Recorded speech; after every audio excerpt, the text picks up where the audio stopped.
guys, Sean from ProDrones Asia. Welcome back to the channel. First of all, I would like to apologize for the lack of updates. It has been almost a year since our last video upload, so it has been quite a while. A lot has changed since then, so I figured out what's a better way to return to the channel by having a short revisit of a product that we never actually covered, the Matrice 400. The Matrice 400 is DJI Enterprise flagship platform, building from the Matrice 100 to the latest right now, the Matrice 350 RTK, so on and so on. It's a multi-role workhorse for inspection, mapping, and public safety, where reliability, consistency, and data accuracy really does matter a lot. So this isn't your consumer holiday drone. It's a full-on industrial tool. Now, 1 year after its release, the real question is, how has the Matrice 400 actually aged? Because enterprise drones don't really tell a full story in first impressions. The progressive evolution as well as upgrade and support of the platform does. Over the past year, the biggest improvement has been the overall system maturity and constant upgrades.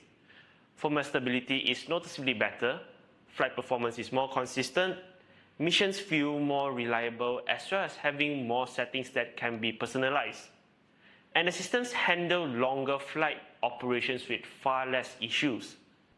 DJI also has improved the quality of life aspect of the accessories. For example, the BS100 intelligent battery station previously can draw up to 2000 watts in a full speed charge, which could trip breakers around 13 amps or even more. But with the latest December firmware update, you can actually reduce the power draw of the fast charging to a much more lower and manageable load. On the software side, integration with the DJI Pilot 2 app and FlyHub 2 has also improved as well. Mission planning is more smoother, data handling is cleaner, and overall it just takes less effort to get consistent and repetitive results. Payload performance is also significantly refined. Multi-payload setups are more stable and synchronization between sensors and payloads are much better, especially for payloads like the H30T with V1 and S1 for public safety. In addition, we also tested the ZenMuse L2 with the Matrice 400 and 350 RTK in GPS challenging locations. We found out that although having the same mission, the results actually show that the Matrice 400 ZenMuse L2 dataset has a better GPS signal integrity. Adding on to performance, the Matrice 400 also has an option for the manifold tree. The manifold tree makes edge computing on-board computation much more interesting. It comes with an NVIDIA Jetson Insight on board, giving you limitless possibilities for AI and computation.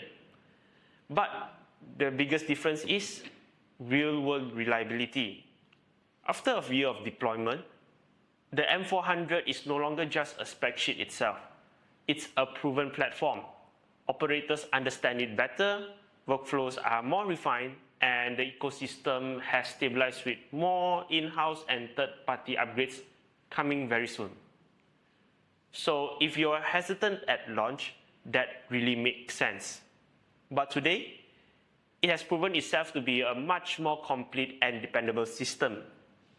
A big part of the maturity comes down to the payload ecosystem itself. The Matrice 400 supports a wide range of payloads, from RGB, thermal camera, multispectral, and LiDAR systems as well. But that progress comes change.